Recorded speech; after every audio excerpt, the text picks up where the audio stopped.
मनोरंजन की दुनिया में जितना इम्पोर्टेंट निर्देशन है उतना इम्पोर्टेंट अभिनय है, लेकिन उन सबको बांधती है कहानी यानी कि स्टोरी। एक बार फिर से स्वागत है टीजीएल टॉक्स में।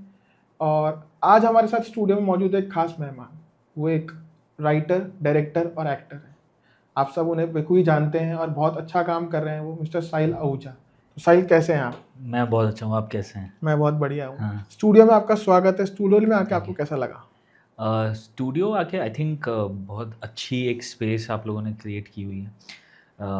एक ऐसा प्लेटफॉर्म देना लोकल आर्टिस्ट को, आई थिंक आज जो सबसे ज़्यादा ज़रूरी है। जी, तो आई थिंक उसके लिए बहुत बहुत कॉन्ग्रेचुलेशन आपको इस चीज़ के लिए। थैंक यू सो मच साहिल। जैसे कि हम जानते हैं, आप मर्चेंट नेवी हाँ, हैं, थे, पहले कर रहे थे, हाँ, और अब आप फिल्म मेकिंग में हैं। तो वो या जर्नी आपकी मर्चेंट नेवी की कैसे स्टार्ट हुई और फिल्म मेकिंग तक कैसे आई? तो इनफैक्ट मेरा वो ऐसा था कि मैं मर्चेंट नेवी से पहले भी मतलब फर्स्ट स्टैंडर्ड से पेरेंट्स ने स्पीच बुलवाना शुरू कर हाँ दिया जी। था, डिबेट्स कर रहे थे। फिर फिफ्थ स्टैंडर्ड से आपने हम लोगों को घर वालों ने हिंदी स्केट और इन सब में ड्रामा में डाल दिया। और करते करते ट्वेल्थ तक मैं एक्स्ट्रा करिकुलर में ही रहा। स्कूलिंग आपकी जयपुर से हुई? हाँ, स्कूलिंग जयपुर से हुई। जयपुर। तो फिर जब ये हुआ, फिर हर माँ-बाप का जैसे था कि भाई तुम इंजीनियरिंग एमबीए करो और नौकरी कर लो। तो मेरे जो ब्रदर इन लॉ हैं उन्होंने मेरे को कहा कि यार why don't you try for merchant navy. Merchant navy, तो उन्होंने आपको एक हाँ, थोड़ा-सा मुझे गाइड किया। हाँ, और मुझे मर्चेंट नेवी का एस्पेक्ट मुझे बहुत ही इंटरेस्टिंग लगा। और सबसे और फिर वहाँ पे मेरी जो आगे मतलब जो जिन्होंने एक्चुअली में मेरे को थोड़ा फंडामेंटली जो थोड़ा-सा चेंज कर दिया, हुँ, हुँ।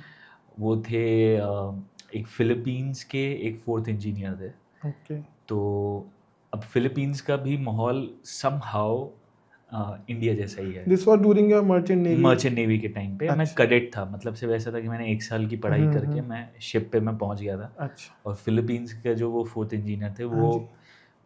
आई गेस मेरी और उनकी ना थोड़ी ट्यूनिंग बहुत अच्छी हुँ, बैठ हुँ, गई। हुँ। और जैसे मैं कह रहा हूँ वो फ़िलीपींस का भी बिल्कुल माहौल जो है ना आपको बिल्कुल वैसा इंडिया जैसा ही मिलेगा। कल्चर थोड़ा-सा कल्चर कहीं वैसे न कि कहीं दे मिलता-जुलता वांट है। पार्टी, हुँ। सिनेमा उनके लिए बहुत, म्यूज़िक और ये सब बहुत ज़्यादा उनको हुँ, ना हुँ। वो भी इसमें ही रहते हैं बहुत ज़्यादा। उनका ना बहुत ज़्यादा इंटरैक्शन होता है जो भी यूएस से जो हॉलीवुड की जो फ़िल्म्स हैं या वर्ल्ड की जो वर्ल्ड सिनेमा है, सिनेमा के लिए उनका खुद का सिनेमा उस टाइम पे उतना नहीं था, अब बहुत ज़्यादा हो बहुत गया है। ज़्यादा। तो जब उन्होंने मेरे को दिखाना शुरू किया तो शायद मैं 17-18 साल की उम्र में उन्होंने मेरे को अच्छा। गॉडफ़ादर, स्कारफेस ऐसी फ़िल्मों द से कल्ट इंट्रोड्यूस, फ़िल्म्स जो द कहा जाती कल्ट है, फ़िल्म्स। हाँ। और ये फ़िल्म स्कूल में नहीं था। ये मैं मेरे को सिर्फ़ वो आदमी बस दिखा रहा था टीवी पे। हुँ। और मैं पहली बार इंग्लिश में पिक्चर देख रहा था, एक इंग्लिश पिक्चर। क्योंकि 12th तक ऐसा होता था कि हम लोग हिंदी डब फ़िल्में हिंदी डब देखते हुए फ़िल्म आए। ज़्यादा देखते थे मैंने पहले से, हाँ। टाइटैनिक, जुरासिक पार्क सब हिंदी में देखी थी। तो फिर उन्होंने मेरे को उधर से इंट्रोड्यूस किया एंड समहाउ मेरे मन में कहीं पे एक शायद कहीं न एक स्पेस बन चुका था कि जब 40 साल के हो जाएँगे, फैमिली हो जाएगी, सब हुँ, कुछ हो हुँ। जाएगा, तब मैं शायद अपनी शायद शॉर्ट फ़िल्म बनाऊँगा कभी। अच्छा, तो वहीं से इंटरेस्ट हाँ, आपका वहीं स्टार्ट पे हुआ। था। लेकिन फिर कुछ हेल्थ इश्यूज़ हो गए और फिर मुझे छोड़ना पड़ गया। अच्छा। और वहाँ पे जब मेरे को ऐसा बोल दिया गया था कि भई आप शिप पे मत जाओ, तो उस कुछ वक़्त के लिए मेरे पास ऐसा टाइम था कि जिसमें ना मुझे डिसाइड करना था कि मुझे आगे क्या करना है। हुँ। और वहाँ पे तो मुझे कुछ ऐसे समझ में नहीं आ रहा था, तो मैंने जस्ट फॉर फन, क्योंकि मेरे पास टाइम इतना ज़्यादा हो गया था कि मुझे उस टाइम को किल करने के लिए मैंने सोचा एक थिएटर वर्कशॉप जॉइन करते हैं। अच्छा। और वो जो थिएटर वर्कशॉप मैंने जॉइन की, उसके बाद मैं लोगों से मिला, नाटक देखने शुरू किए, नाटक पढ़ने शुरू किए। और फिर जैसे-जैसे मैं करता रहा, पढ़ता रहा, फिर ऐसा हुआ कि मेरा कहीं वापस जाने का मन ही नहीं किया। और वो थिएटर और उस अभिनय में आपका बहुत हाँ, इंटरेस्ट फिर मुझे ऐसा स्टार्ट लगा कि हुआ। इसके बाहर तो अब हुँ। नहीं जाना है, मेरे को स्कोप ही नहीं दिखता है। तो जो मतलब मुझे ऐसा लग रहा था कि क्या हो गया मेरे जीवन में, वो शायद एक तरीके का ब्लेसिंग इन डिस्गाइज़ था मेरे लिए। ये होता है क्योंकि मैं खुद इंजीनियर, मैं कंप्यूटर साइंस हाँ, बैकग्राउंड से हूँ, तो मैं भी फ़िल्म मेकिंग में मेरे को जो इंट्रोडक्शन हुआ, तो वो जो इंटरेस्ट होता है कि नहीं मुझे यही करना है, कहीं न हाँ, कहीं वो इंटरेस्ट आपको उससे बाँध देता है कि नहीं करना तो यही करना है, हाँ। तो वो आपकी स्टेज की शुरुआत थी शायद। हाँ, वो मुझे बिल्कुल मेरे लिए एकदम क्लैरिटी आ गई थी कि uh, I don't want to do anything else now, जिसका मुझे कई बार ऐसा लगता है कि यार काश थोड़ा बहुत कुछ कर लेते, लेकिन लगता है नहीं, वापस आ जाओ, वापस इधर ही आपका मन, पैशन सब इधर ही लाई इधर करता ही है। है, उसमें ही आपको इंटरेस्ट है। हाँ तो जैसे मैं जानता हूँ आप राइटिंग भी करते हैं, हाँ डायरेक्शन भी करते हैं, हाँ एक्टिंग भी करते हैं, हाँ तीनों ही आप मतलब पैशनेट हैं उन चीज़ों को हाँ। लेकर। बट इन सब की मैं ब्रीफ में थोड़ा सा जानना चाहूँगा कि शुरुआत, लिखने की शुरुआत कैसे हुई आपकी? लिखने से पहले मेरे को ऐसा था कि मुझे सिर्फ डायरेक्टर बनना है। अच्छा। तो मुझे मैंने बहुत फिल्में, मतलब फिर ऐसा था कि मेरे को फिल्म्स मैं देखते ही जा रहा हूँ, क्योंकि मुझे डायरेक्टर बनना था, तो मैं शॉर्ट्स सोचता था, देखता था, सब कुछ था। फिर धीरे धीरे फिर मैंने सोचा कि भाई फिल्म स्कूल्स के लिए ट्राई किया जाए। तो मैंने एफटीआई देने की कोशिश की 6 बार। अच्छा, मेरा एफटीआई पुणे वाला। पुणे वाला मैंने ट्राई किया, एसआरएफटीआई ट्राई किया। तो वो 6 बार मैंने दिया, वो मेरा हुआ ही नहीं। अच्छा। फिर फिर आपको पता चलता है कि आपके जो बहुत बड़े डायरेक्टर आइडल्स हाँ जो जी। हैं, वो लोग कभी फिल्म स्कूल्स गए नहीं। गए नहीं। और काफ़ी लोगों ने फिर, जब तक थैंकफुली मैं जिस स्टेज पे डायरेक्टर बनने का मैंने सोचा, उस टाइम तक इंटरनेट ने इतना स्पेस बना दिया था फिल्म मेकिंग को कंटेंट लेके, क्रिएशंस को लेकर बेसिकली। कि लोगों ने ये बोलना शुरू कर दिया था कि अब आपको फिल्म स्कूल्स की ज़रूरत नहीं है, इतना मटेरियल इंटरनेट पे है। और वो जिसके बारे में मेरे को एक्चुअली में लगा कि अगर आप हर एक एस्पेक्ट ऑफ फिल्म मेकिंग, अगर आप अपने लिए खुद अपना एक कोर्स डिज़ाइन कर सकते हो, क्योंकि आपके पास सिर्फ इंटरनेट पे वीडियोस देख देख के आपके पास इतना मटेरियल था। तो फिर मैंने एफटीआई एसआरएफटी फिल्म स्कूल का ख्याल फिर छोड़ दिया आपने। छोड़ दिया। फिर मुझे रियलाइज़ हुआ कि आपको कोई डायरेक्शन का चांस नहीं देगा जब तक आपके पास खुद की कहानी नहीं है। अच्छा। और सिर्फ एक कहानी की बात नहीं है। आप से फॉर एग्ज़ाम्पल आप राजकुमार हिरानी नहीं है, जो मुन्ना भाई एमबीबीएस एक स्क्रिप्ट लेके अब उनके साथ उन्होंने अपने साथ कई सालों तक रखी। एट टिल द पॉइंट जब उन्होंने एक इंटरव्यू में ये भी कहा कि I could narrate the script like anything, like बिना पेजेस के, हाँ। कि मुझे ज़रूरत नहीं थी पेजेस की। मतलब मैं स्क्रीन प्ले पूरा मेरे को इतना रट गया था वो लिखते लिखते या क्रिएशन करते समय वो क्रिएशन करते प्रोसेस हुए। है। और मेरे को आज तक कभी ऐसा हुआ कि मेरे को एक पॉइंट ऑफ टाइम पे मेरे को पेज पकड़ के नरेट करने की ज़रूरत नहीं, मैं वैसे ही नरेट करना, क्योंकि इतना याद हो गया था। तो मुझे ऐसा लगता था कि मेरे पास कम से कम ऐसा होना कि कम से कम 2, 3, 4 कहानियाँ आपके पास हों, जो पसंद है, जिस तरीके की कहानी आपको पसंद है, जिस तरीके की कहानी का आपको लगता है कि बेशक लिखी हुई है, और आप स्पेशली जब आप स्टोरी राइटिंग की तरफ आ पाते हो, आपको समझ में आता है कि एक करीब कुछ 7 तरीके की ही कहानियाँ होती हैं, और फिर आपको लगेगा अरे यार ये तो सब लिखा जा चुका है, जॉनर्स की बात करें, जॉनर्स और ये सब हो चुका है। तो बोले कि आप क्या लिखना पसंद करोगे, आपको क्या पसंद आता है। फिर मैंने वो लिखना या आपका क्या एक्सपीरियंस रहा है उन चीज़ों को हाँ, लेकर। तो मैंने वो पूरा उस एस्पेक्ट को ध्यान में रख के फिर मेरे को अपनी कहानियाँ मैंने लिखनी शुरू की। और फिर अभिनय, एक्टिंग को लेकर आपका कैसे इंटरेस्ट स्टार्ट हुआ? यार आई थिंक क्योंकि मुझे शुरू ही मैंने एक्टिंग से किया था, अच्छा। थिएटर एक्टिंग से। और थिएटर एक्टिंग करना जो मुझे, वर्कशॉप की थी आपने? हाँ, जो वर्कशॉप की उसमें मुझे एक रोल मिला। मतलब फॉर्चुनेटली फिर ऐसा हुआ कि मेरी वर्कशॉप के जस्ट बाद मैंने जो नाटक किया वो अ, हिंदी थिएटर का सबसे मजबूत एक नाटक है, आधे अधूरे। उसमें फिर जो डायरेक्टर थे उन्होंने कहा कि तुम ये करो। तो उसमें इंटरेस्टिंग बात ये है कि उस नाटक में 5 मेल कैरेक्टर्स हैं, वो एक ही एक्टर प्ले करता है। अच्छा, पांचों किरदार? पांचों किरदार जो हैं वो एक ही मेल एक्टर करता है। तो वो बहुत चैलेंजिंग था, मुझे बहुत मज़ा आया वो करके। फिर मुझे ऐसा लगा कि more than an actor I still wish कि मैं थोड़ा स्टेज के पीछे या कैमरे के पीछे आके मैं थोड़ा बताऊं। इंटरेस्ट होता है। हाँ, और आपको फिर भी एक्टिंग की किताबें आपको थोड़ी बहुत पढ़नी पड़ती हैं, आपको फिर भी थोड़ा ये समझ में आना चाहिए कि एक्टर्स किस तरीके से बिहेव करते हैं, because even for a director it is very important कि एक्टिंग से वो मैं भी मतलब रिलेट कर सकता हूँ कि एक्टिंग का बेसिक्स आपको ही पता होना चाहिए, तो डायरेक्टर की आपको क्या हाँ गाइड करना है हाँ वो सब चीज़। मतलब टूल्स के लिए, मतलब ऐसा होता है कि थिएटर में हमारे पास 1.5 महीना 2 महीना इतना टाइम होता है। एंड थिएटर में एक प्रोसीनियम में जैसे एक पूरा फ्रेम है, उस फ्रेम के अंदर एक ही फ्रेम है आपके पास, उस फ्रेम के अंदर आपको झरना भी दिखाना है, पहाड़ भी दिखाना है, घर का सेटअप भी दिखाना है और सब कुछ दिखाना है उसी सब में। कुछ और वो एक अनकट ही रहता फ्रेम, है वो। हाँ वो एक ही फ्रेम है। थिएटर में सबसे इंटरेस्टिंग ये होता है कि आप कैसे वो दिखाओगे। जो बहुत बड़े डायरेक्टर्स रह चुके हैं उनसे जब ये बात की गई थी कि आप इतना अच्छा थिएटर डायरेक्ट करते हैं तो आप फिल्म क्यों नहीं बनाते, तो बोले कि यार फिल्म का ना जो प्रॉब्लम है ना वो ये है कि अगर कोई एक्टर कोई किरदार कहता है कि वो देखो चांद, तो कैमरा चांद पे जाना चाहिए। चला जाता है। लेकिन थिएटर में जब कोई एक्टर बोलता है ना वो देखो चांद, तो ऑडियंस में जितने भी लोग बैठे हैं ना उन सब के दिमाग में अलग अलग चांद बनता है। हम्म, तो ये एक डिफरेंस है फिल्म और थिएटर का। मैं वो पूछने वाला था कि फिल्म और स्टेज और बेसिकली स्क्रीन का क्या डिफरेंस है। तो ये आपने बहुत अच्छी बात बताई है। हाँ और ये थॉट प्रोसेस है, मतलब कि अलग अलग लोग अलग अलग इमेजिनेशन में जा सकते हैं। हाँ मतलब क्योंकि हमको थिएटर में ना कैमरा पे कई बार क्या होता है कि चीज़ें बहुत थोड़ी आसान हो जाती हैं। आसान हो जाती हैं इसका मतलब ये नहीं कि वो बहुत सिंपल है। टेक्निकलिटीज तो बहुत सारी हाँ, रहती है। कि बहुत सिंपल है ये नहीं मैं हम्म, कह रहा हूँ।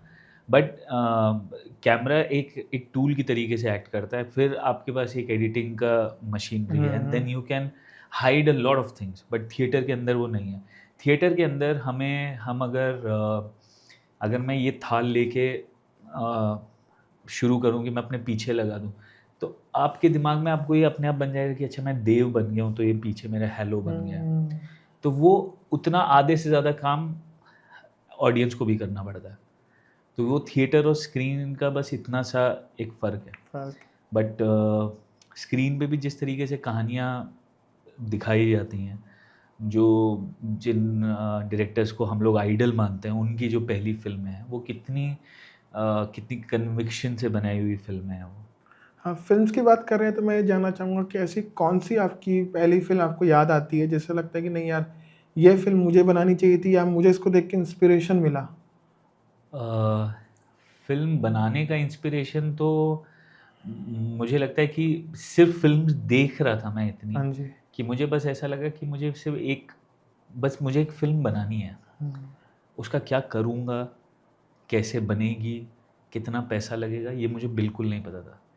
मुझे कौन-सा कैमरा यूज़ करना चाहिए, कौन-सा लेंस यूज़ करनी चाहिए, कौन-सी लाइट, कौन-सी पेंटिंग इंस्पिरेशन, कुछ नहीं। अच्छा। यू लाइक कुछ भी नहीं पता। आपको सिर्फ़ ये पता है कि मुझे इस तरीके की कहानी बनानी है। तो ऐसे ही हुआ कि मैं अपनी कहानी लेके मैंने अपने जो सबसे क्लोज़ फ्रेंड था उस टाइम पे थिएटर का, मैंने उसको जाके सुनाई। उसने मेरी 3 लाइन सुनी और उसने कहा कि ऐसा होना है क्या? मैंने कहा अगर तुझे अभी 3 लाइन पे पता चल हाँ, गया तो वो तो फिर मैं बना ही नहीं पा रहा हूँ। तो वो बोला कि हाँ। तो फिर मैंने वापस एक ड्राफ्ट पे काम किया। फिर ऐसा है कि मैंने उसको सोचकर मैंने थोड़ा-सा और आगे फ़िल्म बनाने की मतलब कैमरा लिया कहीं से दोस्त से। हम्म। मैं शुरुआत की थी मैंने उन लोगों से पूछना जो शादी की वीडियोज़ बनाते हैं।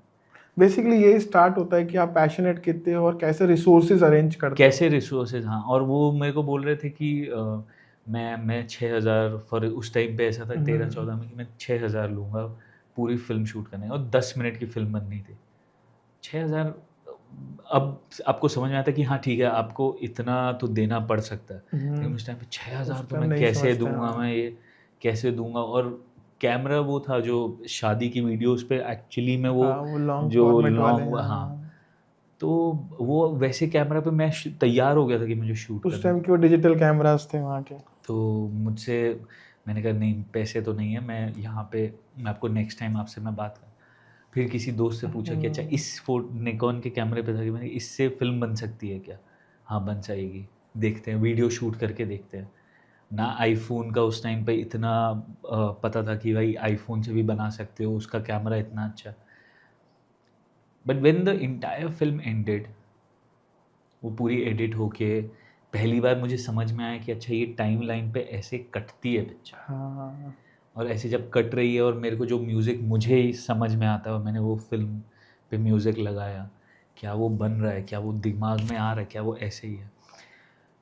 मुझे आज तक का सबसे बढ़िया कॉम्प्लीमेंट जो था वो यही था कि और वो क्योंकि पहली फ़िल्म है, वो इतनी मेरे वो इतने करीब है, उसमें टेक्निकल फ़ॉल्ट्स बहुत ज़्यादा हैं। बट फिर भी वो कहानी मुझे बहुत ऐसे है कि वो रहता है कहीं ना कहीं, जब हम अपने लिमिटेड रिसोर्सेज में वो चीज़ें हाँ, कोशिश करते हैं, चाहे वो टेक्निकल वाइज अच्छी बनी हो नहीं बनी, वो आपसे जुड़ी रहती है कहीं ना, हाँ, वो आपको शुरुआत देती है। आई थिंक वो रिसोर्सेज़ की भी दिक्कत नहीं थी। वो था कि आपका पहला काम है वो। पहला काम है। आपकी पहली आपके मन से जो पहली चीज़ निकली है ना, आपने बस वो बना दी है। और जितना मन उसको बनाने में लगा, शायद वो धीरे धीरे वो फिर आपकी ना वो टीचिंग्स ऊपर आने हाँ लगती है वो कि अच्छा देखो, अच्छा उसने इस फ़िल्म में ऐसा शॉट लिया था, अच्छा उसने इस फ़िल्म में ऐसा लिया था, ऐसा ट्राई करके देखते हैं। वो बिल्कुल क्लीन था। हम्म, वो ऐसा नहीं था कि कुछ भी सिर्फ़ म्यूज़िक, मैंने म्यूज़िक किसी फ़िल्म का, क्योंकि उसका साउंड ट्रैक इतना अच्छा लगता था मेरे को, मैंने सिर्फ़ वही डाला। और मुझे नहीं चाहिए था डायलॉग एक भी। मैंने पहली फ़िल्म ही मेरी साइलेंट फ़िल्म मैंने ट्राई की। अच्छा। तो वो अभी ऐसा था कि फिर उसपे कुछ जब लोगों ने आके बोलना शुरू किया कि वो फ़िल्म शायद जो 10 मिनट की थी, वो शायद 6 मिनट में ख़त्म हो जाती। हम्म, लेकिन मैं फिर भी चलाता गया 3 minute extra, and people were like कि हमें समझ में आ गया, हमें बता ना और क्या हो रहा है। तो तब मुझे समझ में आता है, अच्छा ये फीडबैक है, पीपल वांट इट, अभी और बता। अब तूने मुझे ना इन कैरेक्टर्स के साथ जोड़ दिया है।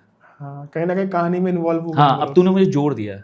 अब ना मुझे बस मेरे को ना ऐसे सिंपल ना मुझे मील खिला, don't give me soups now. Hmm, I want to get into the meal, what is it? अब मुझे आगे बता क्या है? तो वहाँ पे जाके आपको समझ में आ जाता है कि कहानी इस तरीके से, कहानी की इंजीनियरिंग इस तरीके से होती है कि आपको समझ में आ गया कि आपने इंट्रोड्यूस कर दिया है अपने कैरेक्टर्स को, कैरेक्टर्स के साथ जुड़ गए हैं। जुड़ गए लोग। Now they want to travel with the character. जैसे वो डेफिनेटली वो विजन ज़्यादा साथ में, कि वो कैरेक्टर जैसे जैसे मूव करता है, कहानी आगे बढ़ती जा रही है और वो बिल्कुल, देखना चाहते हैं कि आगे क्या होने वाला हाँ, वो इतना उनकी भूख ऐसे बढ़ जाती है ना, तो है। वो I this think is good part of the story telling I guess. इसी से मेरा एक टेक्निकल क्वेश्चन था, जब आपने डिस्कस किया टाइमलाइन के बारे में, आपने बताया, तो मैं थोड़ा सा ऑडियंस के लिए या लोगों के लिए जो नए हैं फिल्म मेकिंग में या जो चीज़ है, तो एक बार टाइमलाइन के बारे में आप थोड़ा बताइए कि एडिट टेबल पे जो टाइमलाइन है, वो फिल्म बना भी सकती है और बिगाड़ भी सकती है, कि हाँ। उसका प्रोसेस क्या है, थोड़ा सा अगर आप बताना चाहें। तो एक मतलब बहुत ही फेमस एक्टर हैं, फ्रांसिस मैकडॉर्मेंट करके, अच्छा। बहुत ही बड़ी एक्टर हैं ये। तो उनका एक कोट है जिसमें वो उन्होंने एक इंटरव्यू में कहा था कि अ, मैं हमेशा उन डायरेक्टर्स के साथ काम करना पसंद करूँगी जिनको पता है कि फ़िल्म एडिट वो कैसे करेंगे। अच्छा। और वो जिन डायरेक्टर्स को ये बात पता होती है कि वो एडिट कैसे करेंगे इस पिक्चर को, वो फ़िल्म बहुत मतलब कुछ यूनिक, कुछ नया फ्लेवर आपके सामने लेके आएगी। अगेन मैं अगर हिरानी साहब का वो करूँ तो वो एडिटिंग पास आउट हैं। हाँ जी। तो उनको एग्ज़ैक्टली पता होता है कि मेरे को कितना मैं यूज़ करने वाला हूँ ये टेक, मुझे कितना चाहिए, कितना नहीं चाहिए। अगर ये पता होता है आपको कि मुझे एडिट टेबल पे कितना एक तरीके से ये है कि एडिट टेबल मान लीजिए कि यहाँ पे ये गैस है आपकी, जिसमें अब आपने जो इंग्रेडिएंट्स आप ले आए हो, यहाँ पे अब आपका खाना बनेगा। हाँ, अब आप इसमें मसाले, नमक, सब्जियाँ सब आप सबका डालोगे, बैलेंस करेंगे। सबका बैलेंस होगा। तो एडिटिंग भी एक तरीके का ऐसा ही मीडियम है। आई थिंक कि जो मेरा भी नेक्स्ट स्टेप यही है कि अगर मुझे और अगले 5 साल के बाद I want to learn editing. बहुत सारे बड़े एक्टर्स हैं जिनको बहुत पसंद है कि एडिट टेबल पे बैठना, यानी कि वो भी वैसे ही, अगर वैसे ही काम होता है जैसे राइटिंग का काम है, कि आपको एक टेबल पे बैठ के सामने आपके पास एक सॉफ्टवेयर है जिसमें अब आपके पास एक ब्लूप्रिंट है, जो कि आपकी स्क्रिप्ट है, आपके पास आपके मटेरियल हैं जो अब आपके कंप्यूटर के अंदर है, तब आप वो ब्लूप्रिंट लेके ये डालना यहाँ पे आप शुरू करते हो। अभी चीज़ें काफ़ी आसान हो गई क्योंकि हम लोग डिजिटल पे शूट करते हैं। बहुत सारे लोग हैं, मतलब जो पहले जो फ़िल्में बनती थी वो सारी फ़िल्म पे बनती थी। अभी भी बहुत सारे बड़े फ़िल्म स्टूडियोज़ हैं जो कि फ़िल्म पे शूट करते हैं। अब वो फ़िल्म पे शूट करने का मतलब है कि वो पूरी एक रील होगी कि उस रील में से हाँ। कौन से फ्रेम पे काटोगे, कि यहाँ से यहाँ पे आप काटोगे और फिर दोनों दूसरी रील फ़िल्म को को जॉइन करोगे। यहाँ पे आप चिपकाओगे। ये पहले तरीका होता था। अब डिजिटल में ऐसा है कि अब आपके सामने सब कुछ मटेरियल जो है वो सामने है। हम्म। आपको वो मतलब 1/4 सेकंड का भी जो फ्रेम में क्या हो रहा है वहाँ तक भी आप काट सकते हो। फ्रेम बाय फ्रेम जो उनको फ्रेम बाय फ्रेम जो आप काट सकते हो पिक्चर को। और इसके ऊपर सिर्फ एक फ्रेम एक्स्ट्रा कर देने से, एक फ्रेम कम कर देने से सीन पे क्या फ़र्क पड़ता है। अगर आप सिर्फ यही देखने जाओगे तो यूट्यूब पे कम से कम नहीं तो 100 से 150 वीडियोज़ हैं definitely. Just to explain you कि एक फ्रेम कम करने से आपके सीन पे क्या असर पड़ रहा है और एक फ्रेम एक्स्ट्रा कर देने से आपके सीन पे क्या असर पड़ रहा है। तो मुझे ये सब नहीं पता था, तो मैं जब मैं अपनी अगेन जो पहली फ़िल्म को लेके जब मैं हाँ, मैं उसका नाम पूछना भूल गया था आपसे। नाम वो उसका क्या था? उस फ़िल्म का नाम है वक़्फ़ा। वक्फा। हाँ, तो वो फ़िल्म में भी ऐसा ही हुआ था कि मुझे पहले जब मुझे नहीं पता होता था कि अच्छा even like editors they charge per hour, तो मैं सारी फुटेज लेके वहीं पे एडिट टेबल पे ही मैं देख रहा होता था।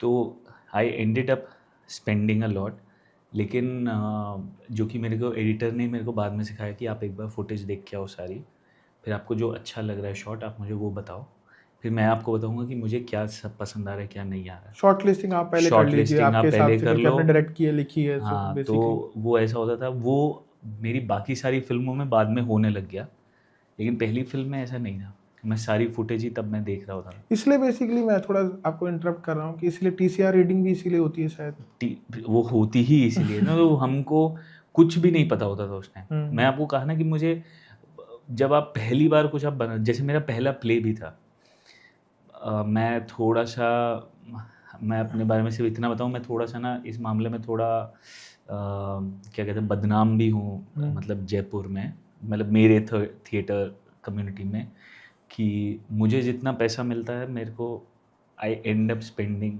लॉट मोर देन दैट, क्योंकि मुझे नहीं समझ में आ रहा होता कि मुझे क्या उस टाइम पे सही लग रहा है और बाद में मुझे सही लगेगा कि नहीं लगेगा। एक शायद फेमस कोट भी है, अगर मैं आई एम नॉट रॉन्ग, किसी ने कहा था कि जितना मिल रहा है उससे ज़्यादा करोगे तो एक दिन उससे ज़्यादा मिलेगा आपको, ऐसा कुछ कोट है। अरे आपके मुंह में घी शक्कर। तो लेकिन ये बात प्रोड्यूसर्स को नहीं पसंद आती है बिल्कुल भी। तो उनको ये बात नहीं समझा सकते आप। इनफैक्ट आपको बहुत सारे ऐसे प्रोडक्शन हाउसेस हैं जिनमें वो हर एक रुपए का हिसाब ना मांगते हैं। तो वहाँ पे आपको, अगर आपका नाम बड़ा है ना, तो आपका क्रिएटिव विजन और उसमें जो आपके जो भी चीज़ें आपको चाहिए उस सीन को, उस फिल्म को अपलिफ्ट करने के लिए, वो शायद आपको, मुझे लगता है कई बार ऐसा है कि वो प्रोड्यूसर्स आपको मना कर देंगे अगर आपका नाम नहीं है तो ये है।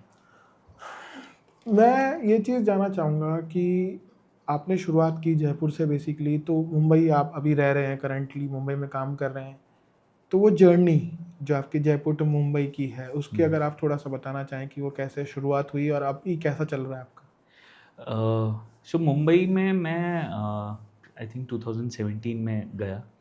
तो 2017 में अगेन एक ही दिमाग में फितूर था कि भाई डायरेक्टर बनना है। और मैंने बहुत सारे स्टूडियोज़ पे जाके अपना, और मैंने कुछ भी नहीं किया हुआ था उस टाइम पे, सिर्फ मेरी कुछ फिल्में थी, तो ऐसी किसी ने भी एंट्री नहीं दी उधर। फिर उसके बाद मेरा एक यूट्यूब करके यूट्यूब पे एक भाड़ीपा करके एक चैनल है मुंबई में, जो कि सिर्फ मराठी कंटेंट बनाता था। तो किसी तरह मतलब मिल मुला के किसी तरीके से थ्रेड्स जोड़ के मैंने उनके साथ एक पहली अपनी वेब सीरीज़ में उनको मैंने एज एन इंटर्न ज्वाइन किया। वहाँ पे मुंबई में पहुँच के आपको समझ में आता है कि चीज़ें कि आपका एक्सपोज़र ना बहुत कम था जब मेरा बहुत कम था जब मैं जयपुर में था। या जब शुरुआत की थी हाँ, जब शुरुआत की थी क्योंकि एक मतलब अगेन एक जो बहुत अच्छे डायरेक्टर जो आपको ये वाली बात कहते हैं कि अगर आपको समझ में आ गया कि अगर आप एक 10 लोगों की रेस में अगर आप बार-बार फर्स्ट आ रहे हैं, दैट मीन्स वो रेस अब आपके लिए है नहीं। अब नहीं है, हाँ। आपको एक ऐसी रेस में घुसना पड़ेगा जब आप जिसमें 10वें नंबर पे हो, अगर आपको ग्रो करना है तो। तो मुंबई पहुँच के समझ में आया कि अरे ये तो हम कहाँ स्टैंड कर रहे हैं अभी। हाँ, मतलब reality check basically. Reality check आपको जो वो मिलता है कि बिकॉज़ वहाँ पे आपको ये समझ में आएगा कि जितने कम एज के जो लोग हैं से फॉर एग्जांपल 20 वो लोग उन्होंने 20-21 साल से ही उन्होंने शुरुआत शुरू कर कर दिया था दी। फिल्में बनाना। जब मैंने शुरू किया 25-26 में वो लोग वो जैसी भी फिल्में वो ऐसा नहीं था कि कुछ डीप स्पिरिचुअल कुछ ऐसी फिल्में प्रोफाउंड पिक्चरें बना रहे हैं, ऐसा कुछ भी नहीं। उनका सिर्फ ये था कि उनको फिल्में बनानी, उन्होंने बैक टू बैक बहुत काम सारी करते हैं। फिल्में बनाई उन्होंने। और द थिंग इज़ कि वो जो कहना चाहते थे ना उन्होंने वो कहा। तो सबसे पहले तो मेरे को यही एक बहुत इंटरेस्टिंग जो एक फैक्ट लगा कि if you feel old in that city तो इसका मतलब आपको सिटी ने ले लिया है। आपको ना अब आपको ना आपके मेंटल स्टेट पे ना अब आपको बहुत असर करेगी वो सिटी। अगर आप डरने लग रहे हो और आपको ऐसा लग रहा है ना कि यार ये तो बहुत ही ज़्यादा लोग हैं यहाँ पे, और वो हैं, इसमें पॉइंट नहीं। अभी बहुत फेमस उधर तो कहा जाता है कि हर रोज़ उधर 50 लोग वापस अपने घर जा रहे हैं और 200 लोग उतर रहे हैं। तो वहाँ पे मतलब ऐसे कि और अगर आप उस क्राउड से अगर आप डर गए हो ना तो फिर शहर आपको अपनाता नहीं। आपको उधर रहना पड़ेगा, आपको चीज़ फेस करनी पड़ेगी, ग्रो करना पड़ेगा। और you understand that a lot of exposure is not bad. That is a part of process, I guess. Exactly, वो प्रोसेस ही आपको एटलीस्ट ऐसा बना देगा कि अगर आप उसको प्रॉपरली आप उसको एनालाइज करोगे ना, आप वापस उस शहर में आओगे जिसको मैं आपको जो हम लोग उस टाइम पे भी बात कर रहे थे कि जो प्रोफेशनलिज्म का जो बात बार कर रहे चढ़ती थे, है, वर्ड्स की बात कर रहे थे, प्रोफेशनलिज्म की बात कर रहे थे कि बहुत सारे वर्ड्स जो है ना लोग यूज़ करते हैं और वो ना बस ऐसे ही फेंक देते हैं कि लोग प्रोफेशनल नहीं हैं, लोगों का प्रोसेस ठीक नहीं रहता है। वो कुछ भी नहीं है। इट्स अब क्यों ऐसा होता है कि जो पुराने डायरेक्टर्स हैं, जो अच्छे डायरेक्टर्स हैं ना, वो एक ही सेट ऑफ टीम के साथ काम कर रहे होते हैं। बिकॉज़ उन्होंने ना वो सारे अपने हर्डल्स क्रॉस कर लिए होते हैं। और वो एक टीम के साथ उनकी फ्रीक्वेंसी मैच हो गई है। उनको पता है कि अब हम बेसिकली कम्युनिकेशन ईजी हो जाता है, थोड़ा कम्युनिकेशन बहुत ईजी हो जाता है। यहाँ पे इस जगह पर टीम बिल्डिंग नहीं है उतनी। आई थिंक मैंने अपने पूरी थिएटर जर्नी में एक एक्टिंग की टेक्निक होती है माइजनर करके। तो माइजनर के बारे में मुझे पता था, लेकिन आज तक मुझे मालूम ये नहीं था कि एग्जैक्टली क्या है वो। तो मैंने अभी लास्ट मंथ एक माइजनर के ऊपर एक वर्कशॉप की, एक्टिंग वर्कशॉप है। एक्टिंग वर्कशॉप इसलिए नहीं कि मुझे एक्टिंग करनी है, इसलिए कि मुझे एटलीस्ट एक नया टूल मिला है कि मैं अपने एज अ डायरेक्टर मैं अपने एक्टर्स को इस टेक्निक से क्या फ़ायदा मुझे मिल सकता है। And it's all about the repetition, the whole method is about repetition, कि मैं और आप एक ही चीज़ बार बार तो वो इमोशंस का जो वो है उसमें माइजनर में कि आप बार बार बोलते जाओगे और वो आपको वो कुछ मतलब कुछ नया फ्लेवर आपको देगा, जो नया कलर देगा। बेसिकली कहते हैं कि सबकॉन्शियस माइंड तक वो पहुंचाने के लिए रिपीटेशन होता है। क्योंकि मैं कह रहा हूँ आपको कि आज भी मतलब इस जगह पर वही थिएटर के ओल्ड स्कूल की जो टीचिंग है वो चलती है कि अरे यार तुम रोने वाला सीन है तो अब क्या सोचोगे कि अब तुम्हारे फादर या मदर की डेथ हो गई तो तुम कैसे कैसे सोचोगे भाई। अगर उसके 25 शो तुम करोगे, तुमने तो 25 बार मार दिया, और तुम 25 के 100 शो होंगे तो तब तक तो तुम ड्राई हो जाओगे, क्योंकि basically body, as an individual आप बहुत हाँ बिल्कुल, आप ख़त्म हो चुके हो। कई लोगों का ऐसा एक्सपीरियंस है कि मैंने जब ये किया है तो जब मेरा एक्चुअली में मेरे ब्रदर की डेथ हुई मुझे कुछ भी नहीं हुआ।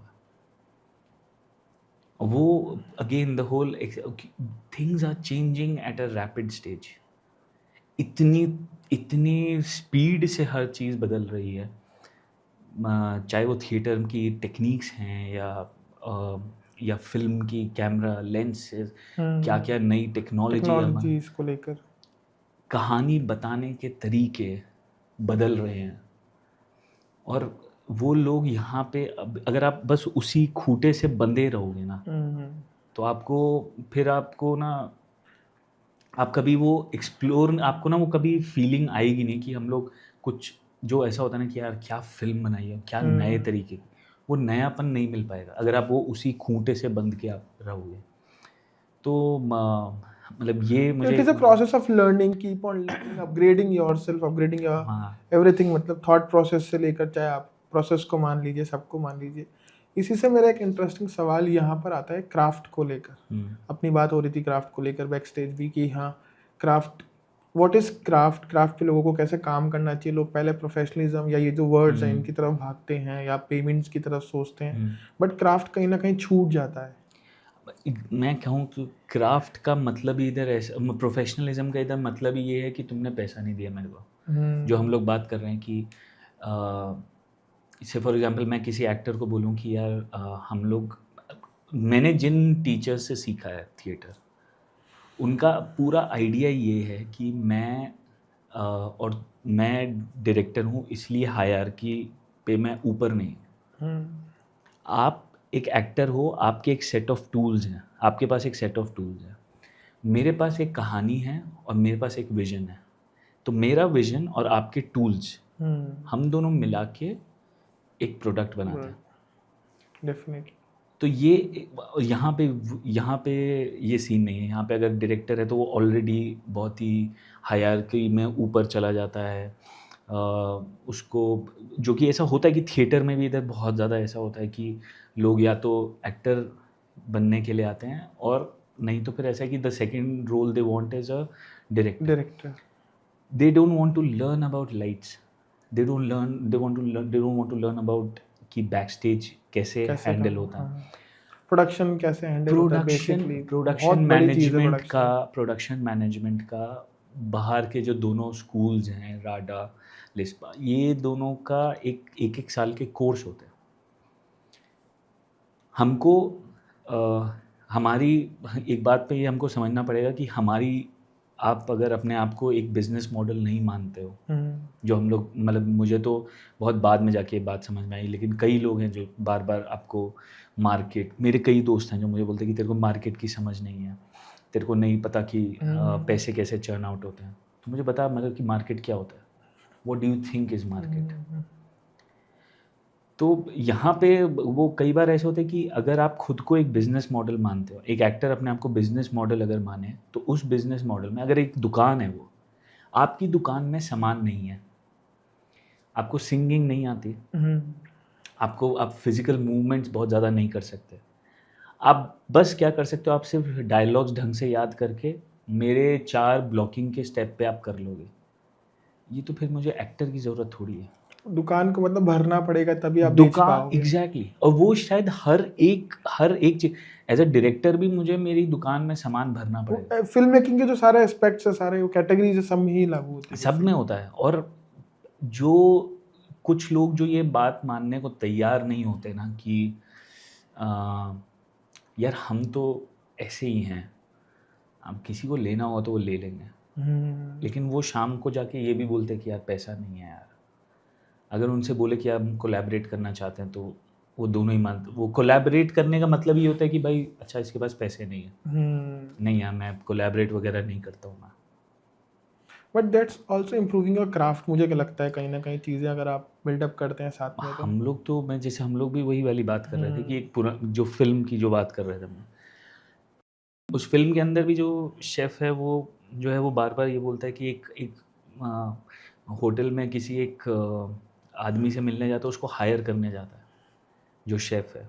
जो बर्न पिक्चर में ब्रैडली कूपर का जो रोल हाँ, है, मैं वो पूछने वाला था ब्रैडली कूपर वाला हाँ, एग्जांपल तो वो आपका। ब्रैडली कूपर की जो फ़िल्म है बर्न्ट, उसमें वो एक छोटे से रेस्टोरेंट में जाता है जहाँ पे उसको एक आदमी का खाना बहुत पसंद है।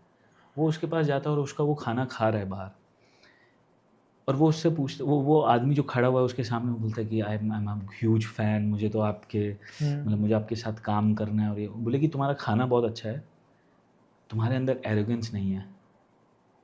तो बोले कि एरोगेंस क्यों चाहिए? बोले मेरे किचन में काम करना है ना, तो तुम्हें एरोगेंट होना पड़ेगा।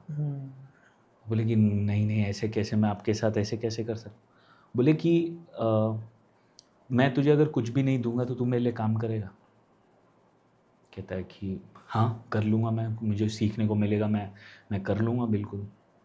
कहता है तो तू मुझे कितना पैसा देगा अगर मैं तुझे बोलूँ कि तू मेरे साथ काम कर सकता है, तो तू मुझे कितना पैसा देगा? इट इज़ वाइस वर्सा, मतलब वो कह रहा है कि उसको पैसे देने हैं, वो उसको ले रहा है तो उससे। बोले कि तू पैसा दे सकता है? तो एक इतना इम्पोर्टेंट सवाल जो आपके सामने आता है कि अगर आपके आइडल्स, आप एक्टिंग में किसी को आइडल मानते हैं, डायरेक्शन में किसी को मानते हैं, प्रोडक्शन में किसी को आइडल मानते हैं, वो आइडल अगर आपके सामने आ जाए और आपको बोले कि ठीक है तेरे को मेरे साथ काम करना है ना, मैं तू आ जा, तो तू मुझे कितने पैसे देगा? तो जब तक वो भूख नहीं होगी, अगर वो आपको, अगर मैं बोलूँ कि आपको आपको आपके जो आइडल हैं उसके साथ 1 घंटा मिल रहा है, तो आप क्या सवाल पूछोगे? आप क्या क्या पूछोगे उनसे? जी, मुझे लगता है हर इंसान को अपने आप से ये सवाल पूछना चाहिए कि अगर बिल्कुल। इन केस ये केस सिनेरियो लेना चाहिए कि अगर मेरे सामने मेरा आइडियल हो तो मैं क्या करूँगा मैं उससे। क्या पूछूँगा उससे? 1 घंटा मिलेगा। अभी आजकल राइटिंग में एक पिचेज़ का जो एक बहुत बड़ा इम्पोर्टेंट एक शुरू हुआ है, that's called elevator pitch. Elevator pitches होती थी जो पहले वो अ, यूएस में सिलिकॉन स्ट्रीट पे ये सारे जो वॉल स्ट्रीट में सारे जो लोग होते थे, अमीर पैसे वाले, इनके पास मीटिंग्स पे मीटिंग्स थी। आपके पास टाइम नहीं है। अब उनको सिर्फ़ ग्राउंड फ्लोर से 31st फ्लोर तक जाना है, और लिफ्ट में अब आपको अपना से बोलते हैं कि चलो ठीक है मेरे को 31st तक पहुँचना है, बता मुझे क्या चाहिए तुझे? तो वो जो 30 सेकंड है, उस 30 सेकंड में आप अपने स्टार्टअप को, आप अपनी चीज़ को कैसे पिच कर पाओगे? ये तभी पॉसिबल है जब आपको इन एंड आउट पता है। आप पैसे की फ़िक्र नहीं कर रहे। आपको ये बोलो कि आप क्या वर्ड्स यूज़ करोगे। 30 सेकंड में हर एक शब्द, हर एक क्या कहते हैं, हर एक शब्द, हर एक टोन, वो इतनी प्रैक्टिस कर करी हुई होनी चाहिए आपकी। वो सब आता है कॉन्फिडेंस से। कॉन्फिडेंस तब आता है जब आपको पता है कि आपके पास, पता है मुझे यार कि ये मेरी दुकान में ना मेरे पास इतना सामान सामान है। है। अच्छा आपको ये पसंद नहीं आ रहा, मैं आपको ये दे देता हूँ। तो दैट्स ये when you start your cell, but पहले उसके लिए वो प्रोडक्ट ज़रूरी है। हाँ, अगर तो वो वो, क्राफ्ट के लिए आप कह रहे हैं। हाँ, क्राफ्ट। यार बहुत सारे मतलब जितने बड़े एक्टर्स हैं, उन लोगों ने मतलब से फॉर एग्ज़ाम्पल इरफ़ान से बड़ा एग्ज़ाम्पल क्या है कि वो लोग उन्होंने शायद ऐसा था कि उन्होंने लाइफ़ ऑफ पाई ख़त्म करी और वो केरला आ गए प्रसन्ना सर के पास कि यार मुझे और बात करनी है, मुझे एक्टिंग पे और थोड़ा-सा डिस्कस करना है। और वो बोल रहे हैं प्रसन्ना सर कि भाई तुम जहाँ रह रहे हो वहाँ पे तो मेरे पास ढंग का टॉयलेट भी नहीं है। बोले मेरा हो जाएगा वो। तो ये जब आपके साथ, जब आपके ना उसमें एक वो मोटिवेशन जुड़ जाता है ना, मोटिवेशन इसका नहीं है कि सीन के अंदर का क्या है, मोटिवेशन लाइफ का भी आपका क्या पर्पस है ना।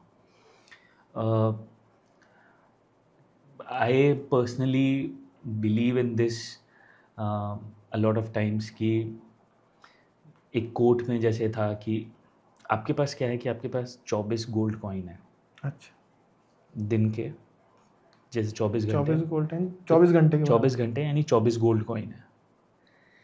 जो चीज़ आपको फॉर एग्जांपल आपको ऐसा लगता है कि ये गोल्ड कॉइन है, 1 घंटा यानी 1 गोल्ड कॉइन, तो आपने 8 गोल्ड कॉइन दे दिए स्लीप को, अब आपके पास बचे और 16 घंटे।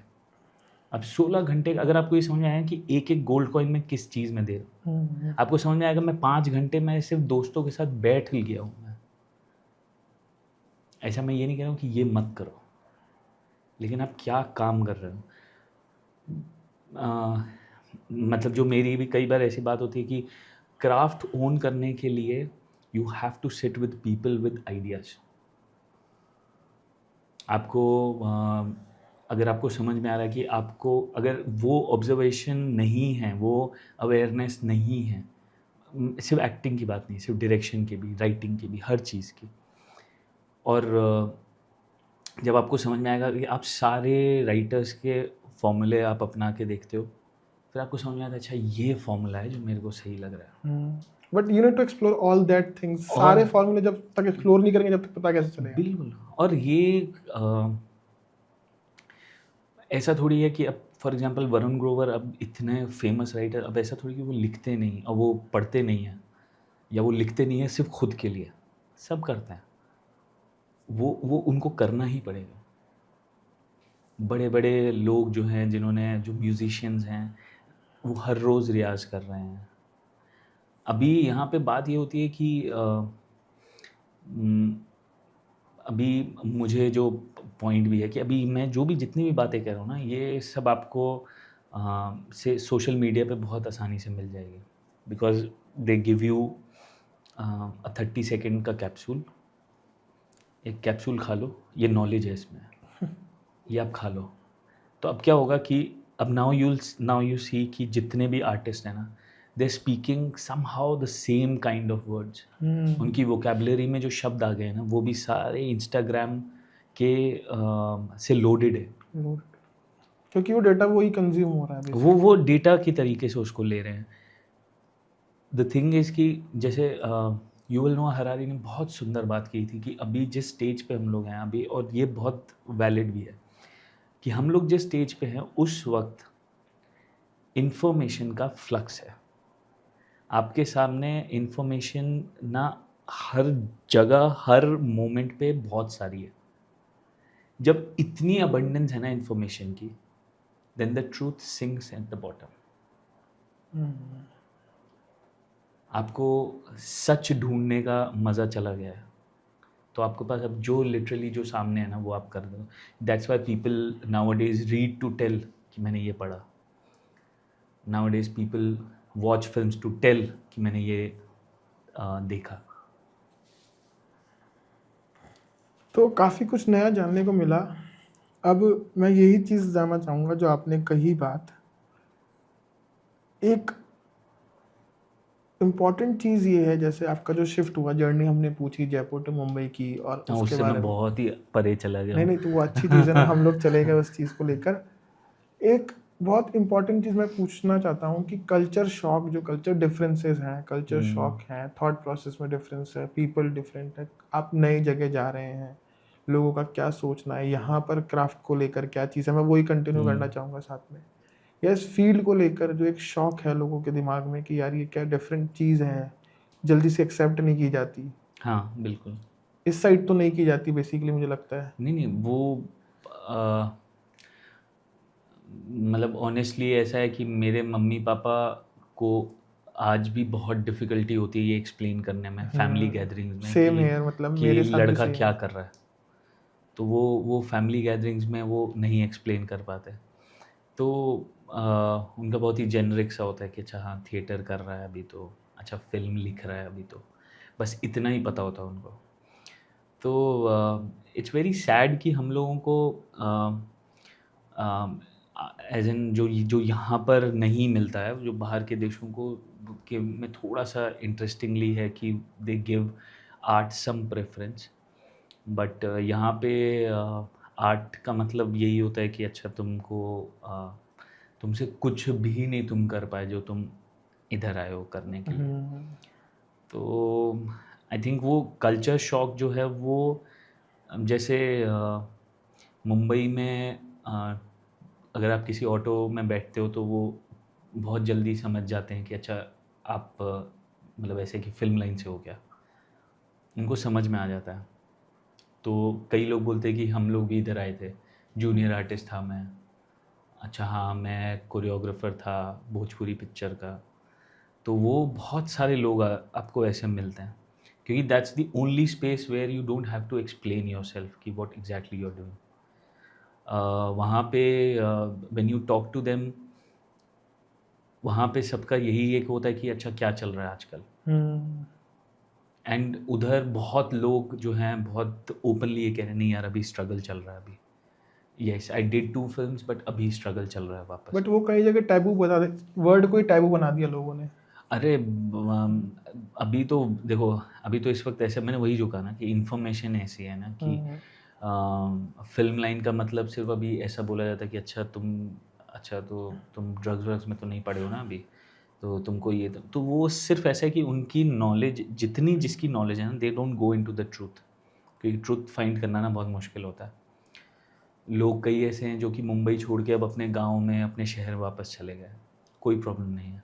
मेरे को भी, मैं बॉम्बे से वापस, क्योंकि मुझे कोविड में वापस आना पड़ा, अब समहाउ मतलब ऐसे कि मैं मार्च में आया और अप्रैल से तो लॉकडाउन ही लग गया था सारा।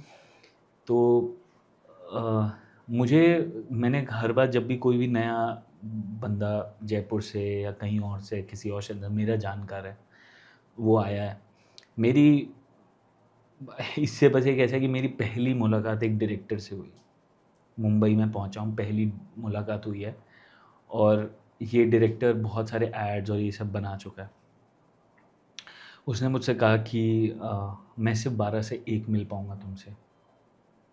मैंने कहा ठीक है, और 12 बजे मैं 11:55 पे पहुंचा, 12 बजे वो बैठ गए मेरे सामने ऐसे, और 11:55 पे उन्होंने बोला कि चाय कॉफ़ी कुछ है, मैंने नहीं, पानी रख दिया।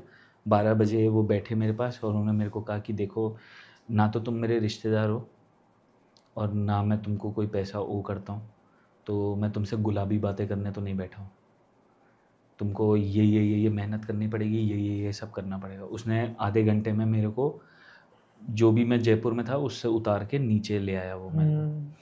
12:30 बजे के लिए उसने कहा कि मेरे को 5 मिनट दो, मुझे एक मेल भेजना है। वो 12:30 से 12:35 एक मेल ड्राफ्ट करके आया। तब तक मैंने अपने आप को पुश किया कि मैंने कहा मैं कुछ तो करके आया हूँ, मैं ऐसे कैसे उस डायरेक्टर के सामने झुक गया हूँ। तो 12:35 पे वो वापस आए, और ये बिल्कुल टाइम वाइज चल रहा है क्योंकि मेरे सामने ही ऐसे घड़ी मैंने लगा के रखी हुई है। वो आए हैं और हम लोगों ने बातचीत करना शुरू किया। समहाउ उन्होंने मुझसे पूछा कि कौन सी फ़िल्म देखी है अभी लेटेस्ट, तो मैंने रईस की बात कर दी थी, उस टाइम रईस रिलीज़ हुई। तो बोले कि कैसी लगी, तो मैंने बहुत सारी चीज़ें उनको बोलनी शुरू की। तो उन्होंने ना 10 मिनट बाद मेरे को कहा कि यार ये जो बातें हैं ना, ये बहुत अच्छा लगता है कि जब तुम चाय की थड़ी पे अपने दोस्तों के साथ बैठ के ना तुम ऐसे बस सिनेमा हॉल से निकले हो और ये सब बातें कर रहे हो ना, ये बातें तब अच्छी लगती हैं। अगर तुमको फ़िल्मों से प्यार है ना, तो मुझे लिख के बता तेरे को रईस क्यों नहीं पसंद आई है, तो तेरे को तब समझ में आएगा। और तब तक 1 बज गया, उसने कहा चलो मिलते हैं नेक्स्ट टाइम। तो मेरी ये पहली मुलाकात थी किसी भी प्रोफेशनल आदमी से मुंबई में। तो आपको इमीडिएटली समझ में आ जाता कि अच्छा लोग ऐसे हैं। समहाउ मैं पहुंचा हूँ तो उस दिन 1 मई था, जब महाराष्ट्र डे भी है और लेबर डे भी होता है तो वो ऑफ रहता है। तो उन्होंने मुझे 1 मई का उन्होंने बोला था कि मैं फ़ोन कर सकता हूँ। तो मैंने 1 मई को फ़ोन किया, उन्होंने 1 मई को फ़ोन नहीं उठाया, ना मेरे मेल का जवाब दिया ना मैसेज का जवाब दिया।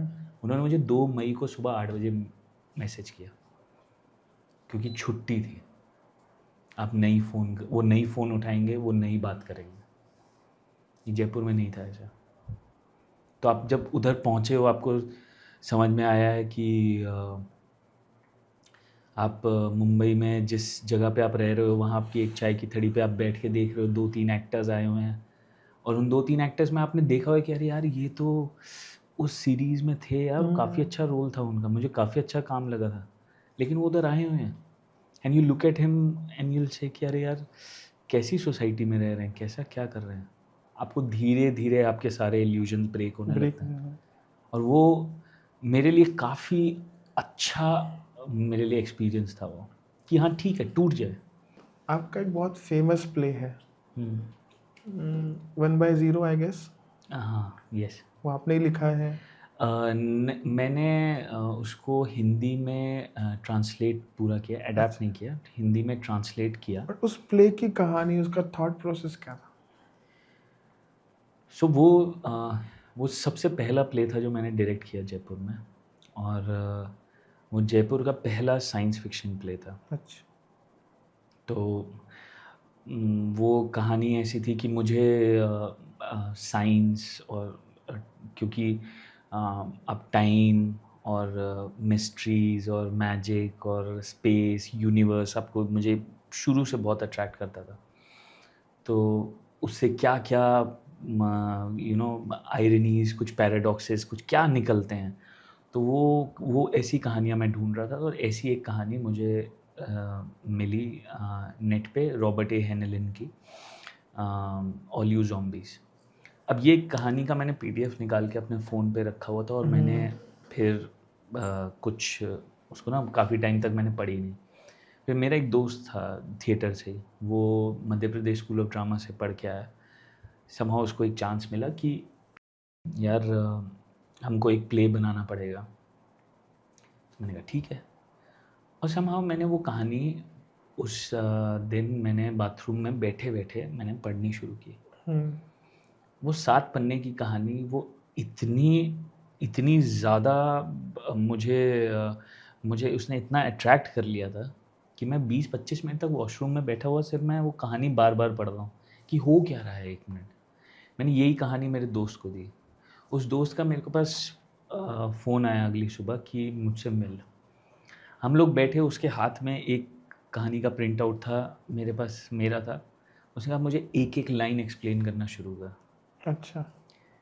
कहानी का पूरा कॉन्सेप्ट ही ऐसा है कि एक तरीके से ऐसा है कि आपको आप से फॉर एग्ज़ाम्पल आपको पता चलता है कि आप एक बिल्डिंग में हो जिसमें आग लग गई है, और आपको टाइम में पीछे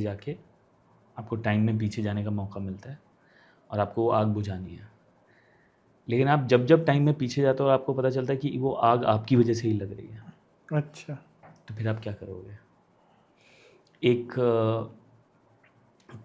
इस तरीके से पूरी एक अंडरस्टैंडिंग बनती कि अ, आपकी क्या कोई चॉइस है क्या आपके पास, कि ऑलरेडी सब कुछ लिखा हुआ है। हम्म। तो तो चेंज कर पाएंगे, नहीं कर पाएंगे, हाँ, वैसा नहीं कुछ? चेंज कर पाएँगे। अगर आपको मौका दिया जाए कि आप पीछे जाओ और अपनी कोई आपको गलती सुधारनी होगी, लेकिन अगर आप सुधार लिए तो अब आप वो कुछ और बन जाओगे, और वो मुझे पता नहीं कि हम्म। आपको वो पसंद आएगा कि नहीं आएगा। अच्छा। तो क्या आप वो लोगे कि नहीं लोगे? तो वो वैसा जो मैट्रिक्स का बहुत फ़ेमस है ना, काफी इंटरेस्टिंग है, कि हाँ। वो रेड पिल, ब्लू पिल वाला कॉन्सेप्ट है, हम्म। कि आप वो कर पाओगे। तो उस प्रोसेस को वो पहली बार ऐसा था कि हमको अपने एक्टर्स को स्क्रिप्ट्स के बजाय व्हाइट बोर्ड पे मेरे को सारा टाइमलाइन्स एक्सप्लेन करनी पड़ रही थी कि अभी तुम इधर हो और तुम इधर हो, तुम यहाँ से यहाँ जंप करोगे, यहाँ तुमको ये मिलेगा, फिर तुम यहाँ से यहाँ जंप करोगे, तुम्हारा मोटिवेशन क्या है? समहाउ मैं एक एक्टर के पास गया ये स्क्रिप्ट लेके, तो उसने कहा कि इस पे तो फ़िल्म बन चुकी है। मैंने कहा क्या अच्छा। बात कर रहे हो? तो वो फ़िल्म थी प्रीडेस्टिनेशन। तो उस पे तो फ़िल्म बन चुकी है। मैंने कहा क्या बात कर रहे हो? हम लोग वो फ़िल्म देखी मैंने। हम्म। लेकिन उस फ़िल्म का पॉइंट जो था कि उन्होंने 2 पैराडॉक्स मिक्स किए थे। मेरी पूरी कहानी में सिर्फ़ इसी के ऊपर था। अ मुझे इस कहानी का एंड मुझे वो नहीं चाहिए था जो फ़िल्म के अंदर था। बाकी फ़िल्म भी इसी के ऊपर बेस्ड थी। मैं एक पॉइंट मतलब एक जगह पे मैं आके इतना अटक गया था कि मैंने वो न्यूज़ीलैंड के डायरेक्टर्स थे, मैंने उनको ईमेल भेज दिया कि मैंने कहा आपने ये प्लॉट कैसे सॉल्व किया था? अच्छा। और मैं कुछ उनको 3-4 मेल्स भेजे, उनका कोई जवाब नहीं आया। तो फिर हमने कहा कि हम लोग खुद ही इसको सॉल्व करेंगे, एंड देन वो एक-एक स्टेप पे वो पहली बार ऐसा था कि वो डिटेल्स में हर चीज़ सॉल्व हो रही है। क्योंकि ये लाइन्स का सवाल नहीं था कि मैंने कुछ डायलॉग लिख दिया, इसका क्या सबटेक्स्ट है, इसका क्या मीनिंग है, ये नहीं। इसमें ये था कि तुम जो बोल रहे हो, वो भी एक पीस ऑफ इन्फॉर्मेशन है कहानी की, वो कब रिवील होगी कि उससे सबसे ज़्यादा इम्पैक्ट आएगा। एंड एक्चुअली में वो हमारे साथ वो उस प्ले के साथ बहुत मतलब आई थिंक कि मुझे मुझे जो डायरेक्शन का फिर और चस्का जो ऐसा लगा कि हाँ, नाटक भी मेरे को बनाने में मज़ा आ रहा है उतना ही। तो जिसकी वजह से प्रॉब्लम ये हो रही थी कई बार कि मुझे कई बार नाटक और फ़िल्म चूज़ करने में ना बहुत अच्छा, मुश्किल होती थी। तो द टाइटल सेज 1/0 मतलब इन्फिनिटी, तो वो लूप है basically कि कैसे क्या कन्वर्ट होगा। उसका भी हाँ, क्योंकि इसके ऊपर तो ये था कि अब ऑल यू ज़ॉम्बीज़ उन्होंने जिस फॉर्मेट में लिखी थी, जब आप वो कहानी पढ़ोगे तो आपको वो ज़ॉम्बीज़ का मतलब कुछ और आपको समझ में आएगा। हम्म, हमारे लिए ऐसा था कि हम लोग इस नाटक का नाम सोच रहे थे, तो वो ऐसा हुआ था कि मैं 11th में मैं हाँ 12th में था मैं, जब और मुझे मैथ्स बिल्कुल पसंद नहीं है, बिल्कुल भी नहीं। और फिर एक बार ऐसा हुआ था कि हमारे जो क्लास का टॉपर था, उस टॉपर से और लाइक वो मोस्ट लाइकली वो फाइनली आईआईटी में गया और आईआईटी से अभी वो बहुत बड़ी कंपनी में है, बहुत अच्छा दोस्त है मेरा। तो उससे जब ये एक सवाल ऐसे ही ना कुछ मेथड सॉल्व कर रहे थे और फिर सर ने तो उससे पूछा कि अच्छा 0/1 क्या होगा, तो उसने कहा 0। बोले अच्छा। बोले 1/0 क्या होगा, अच्छा। तो बोले कि 0। बोले नहीं, यहाँ पे नहीं होगा। हम्म, तो वो बस मुझे वो एक इंस्टेंस याद रह गया और मुझे बस एक वो नाम याद रह गया कि आपको आपको फिर धीरे धीरे ना आपको सारी लर्निंग्स, आपको सारी जो ऐसा था कि ये जो कहानी है, ये कहानी बार-बार सर्कल में घूम रही है और आप जो 1.5 घंटा देख रहे हो ना, वो सिर्फ़ एक छोटा-सा उस सर्कल का एक छोटा-सा हिस्सा है। आपको ऐसा लगता है वो स्ट्रेट लाइन है। वो अगेन मैथ्स का ही वो अगेन है। वही क्वेश्चंस हैं, हाँ। हाँ, तो मतलब वो मुझे ऐसी चीज़ें मुझे बहुत मेरे को मज़ा आने लग गया। तो आपने काफ़ी प्लेस किए हैं। हाँ। मैं एक चीज़ जानना चाहूँगा, अगर फिर से आपको अगर वापस जाने का, आपके प्लेस से ही मैं थोड़ा सा वो करूँगा, ट्रैवल बैक करने का वो मिले मौका और ज़ीरो से शुरुआत करनी पड़े, तो क्या आप चेंजेस करेंगी? क्या आपकी अप्रोच में डिफरेंस होगा या सेम रखेंगी? अ, यार ऑनेस्टली मुझे मेरी अप्रोच में ना जो मुझे लगता है कि मैं ऐड करूँगा कि मतलब 2 चीज़ें। एक तो मुझे लगता है कि मैंने देखा बहुत है, मुझे उतना ही पढ़ना भी उसी प्रोपोर्शन पे चाहिए था। आई थिंक कि मेरे को और मैं शायद होता तो मैं और पढ़ता। और दूसरी चीज़ ये है कि मैं थोड़ा-सा अपना शायद ऐसा होता है ना कि एक फ़ीडबैक होता है। फ़ीडबैक प्रोडक्ट्स का नहीं, फ़ीडबैक जो उन्होंने आपको आपके दोस्त आपको आपकी लाइफ़ को देख के कहते हैं ना, तो वो कई बार ऐसा होता है कि हम लोग ओवरलुक कर देते हैं, इग्नोर कर देते हैं कई बार। तो वो शायद मेरे को ऐसा है कि कुछ मेरे को ऐसा लगता है कि 2-3 एडवाइसेज़ मुझे बहुत इनिशियल ईयर्स में मिल गई थी, जो शायद मैं अगर शायद उसको मैं अगर सुनता, तो शायद मैं आज कुछ और होता। तो शायद मेरे को ये है कि एक बार मैं और पढ़ना और चाहूँगा, प्लस मैं जो लोग मुझे कुछ कह रहे हैं ना, उस पे थोड़ा-सा मतलब सुन के फिर मैं शायद रिस्पॉन्ड करूँ ऐसा। और करियर फिर भी यही चुनते हैं? करियर यही चुनूँगा मैं। करियर अभी भी यही है, इसके अलावा और कुछ नहीं। I think that's the beauty of the story telling and the process. या हम लोगों ने इस बारे में बात कम करी, लेकिन मैं ये, आप कुछ बताना चाहेंगे कि हम इस फील्ड से क्यों प्यार करते हैं? हम देखो मेरे को तो ऐसा लगता है कि ये इकलौती एक ऐसी जगह है कि जब आप एक ना हर दुनिया में कोई भी जो काम है वो ना आप से फॉर एग्जांपल कोई कॉरपोरेट में है, वो सारा दिन कंप्यूटर पे लगा रहेगा और कोई लेबर है या कोई भी, उन सबके कुछ काम ऐसे होते हैं जिसमें वो लोग ना उनके जो टूल्स हैं उन सबको वो यूज़ करते हैं और दिन ख़त्म होने पे उधर रख देते हैं। से फॉर एग्जांपल हम लोग फिल्म बनाते हैं, फिल्म का प्रोजेक्शन होता है एक पर्दे पे। फिल्म का जो प्रोजेक्शन हो रहा है पर्दे पे, हमें पता भी है कि वो पर्दे पे हो रहा है, लेकिन फिर भी ऐसा क्या होता है कि हम कहानी के अंदर घुस जाते हैं, हमें पता है सब कुछ रियल लगने लगता है। हम भूल जाते हैं कि वो पर्दा है, हमें समझ में आ गया कि हम फिल्म के अंदर चले गए हैं।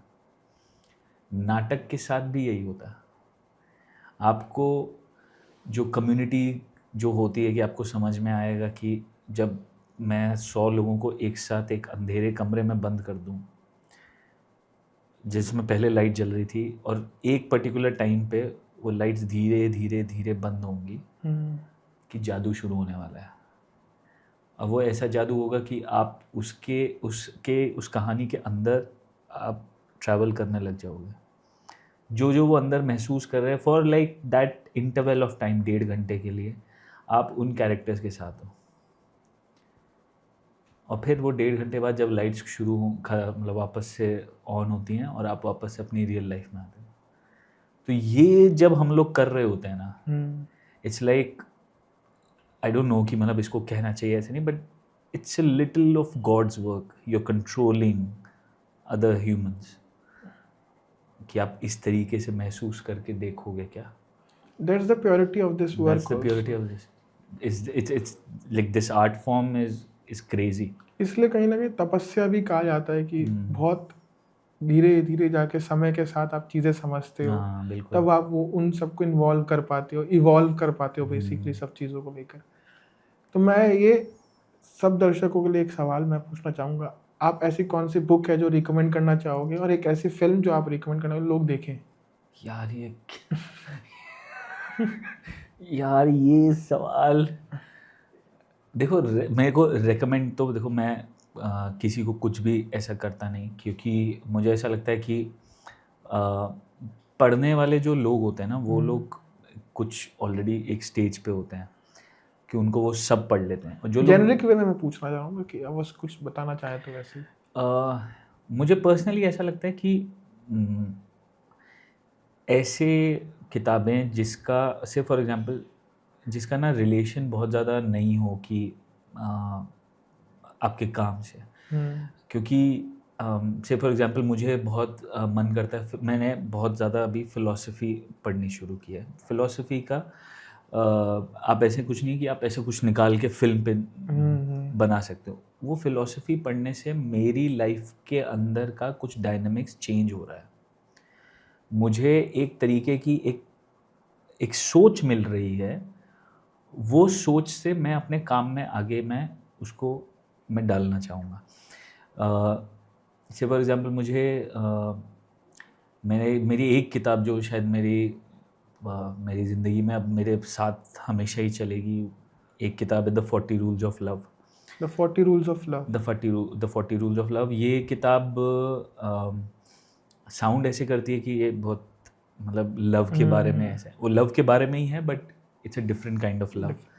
और ये किताब मैंने जितने भी लोगों को, मेरे अच्छे दोस्तों को मैंने पढ़ने को दी है, और ये मेरे साथ ऐसा हुआ है कि मैं इसको करीब 4-5 बार पढ़ चुका हूँ। और मेरे साथ ऐसा होता है कि मैं लास्ट के 25-30 पेज मैं उसको रोकना चाहता हूँ, क्योंकि मैं चाहता हूँ कि ये ख़त्म नहीं हो बस।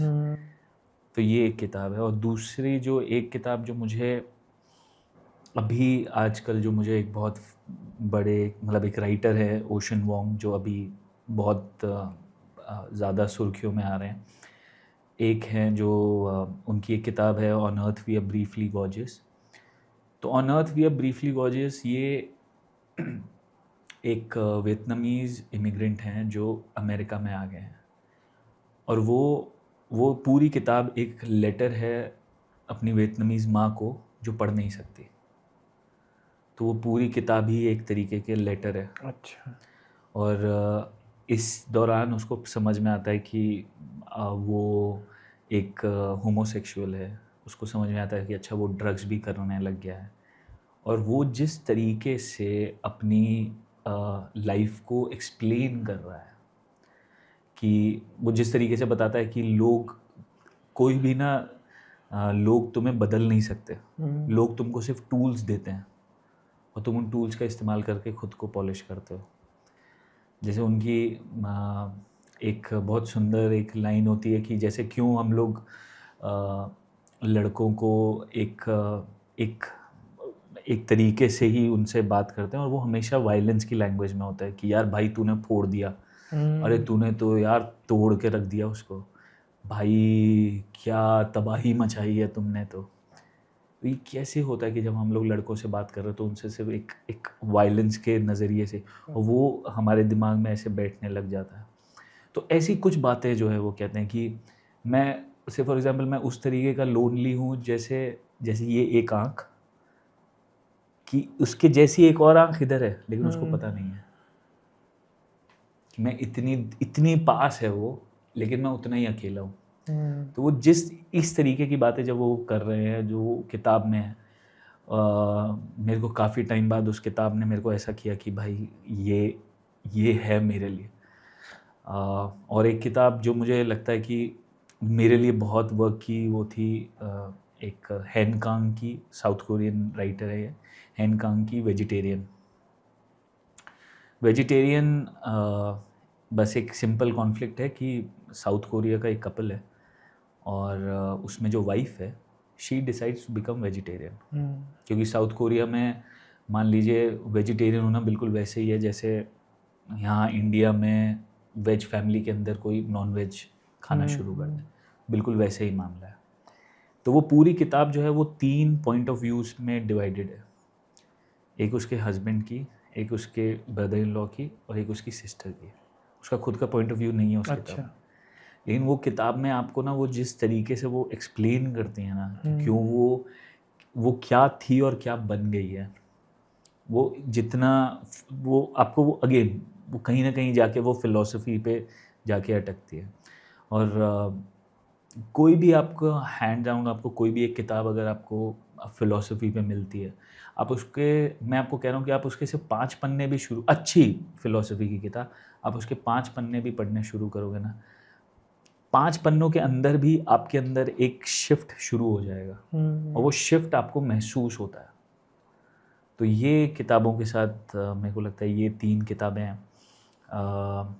एक और किताब है द प्रॉब्लम्स ऑफ फिलॉसफी, जो कि बहुत आई थिंक लोगों को पढ़नी चाहिए। मैं ये नहीं कह रहा हूँ कि उसको रट लो, मैं सिर्फ ये कह रहा हूँ कि आप वो पढ़ो और क्या महसूस हो रहा है वो महसूस, मतलब वो देखो।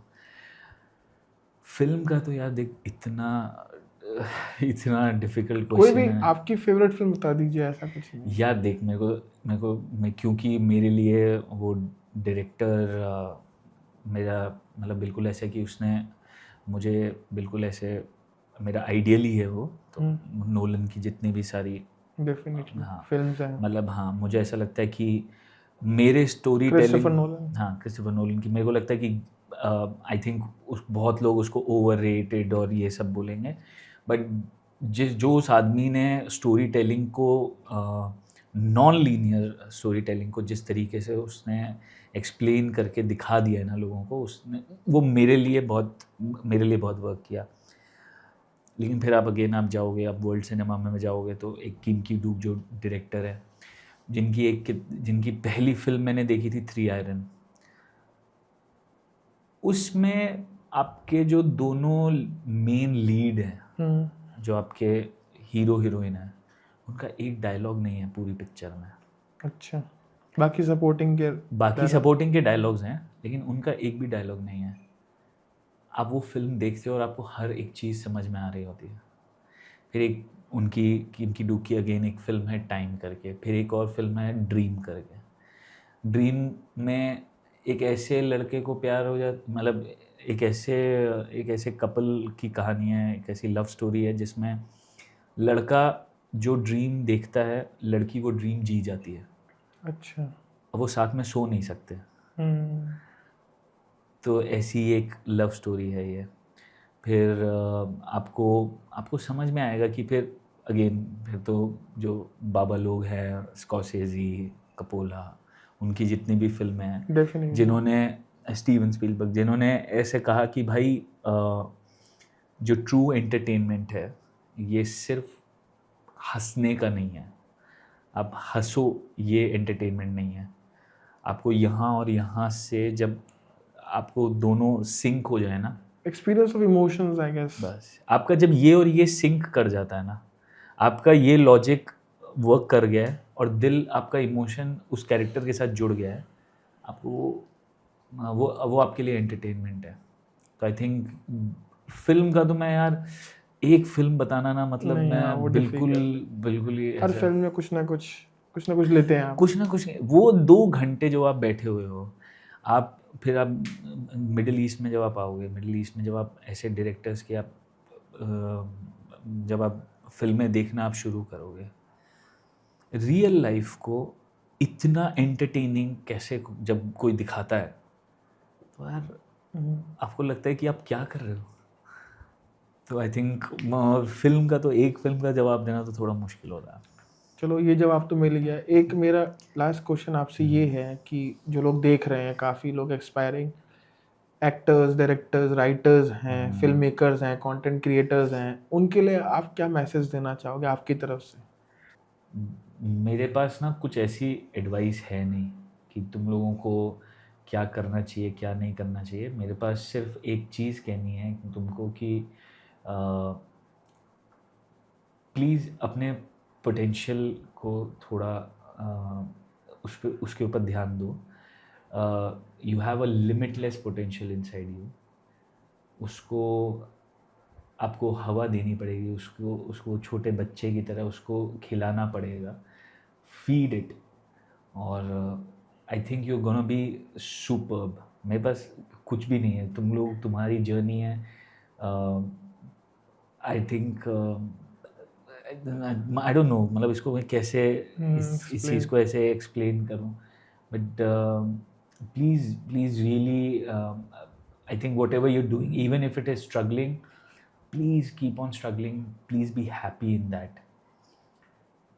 फेज। हाँ, yeah तो thank you so much Sahil, Yeah. आपका यहाँ आने के लिए टीजीएल टॉक्स में, और इतने सारा नॉलेज शेयर करने के लिए। काफ़ी लोग इंस्पायर होंगे और इस फील्ड को समझेंगे। बेसिकली थोड़ा सा हम अवेयरनेस भी क्रिएट कर रहे हैं इस पॉडकास्ट के थ्रू। तो थैंक यू सो मच साहिल आपका Thank आने you. के लिए। आपके लिए एक स्पेशल गिफ्ट है हमारी तरफ से, टीजीएल की तरफ से। thank you so much. Hopefully आप इसे पसंद करेंगे। अरे बिल्कुल, आपने दे दिया, पसंद आ गया already. Thank you so much guys ये पॉडकास्ट देखने के लिए। और अभी तक आपने अगर टीजीएल स्टूडियोज़ को सब्सक्राइब नहीं किया हो तो आज ही सब्सक्राइब कर लीजिए। अगर आपको कुछ नया जानने को मिला हो तो प्लीज़ शेयर कीजिए, और हाँ, कमेंट कीजिए कि आपने क्या नया जाना है, क्या आपको पता था। और कुछ क्वेरीज हो, क्वेश्चंस हो तो कमेंट बॉक्स में आप लिख सकते हैं, साहिल आपका जवाब देंगे, और हम भी कोशिश करेंगे जितना जवाब दे सकते हैं। And thank you, keep watching TGL talks. Thank you.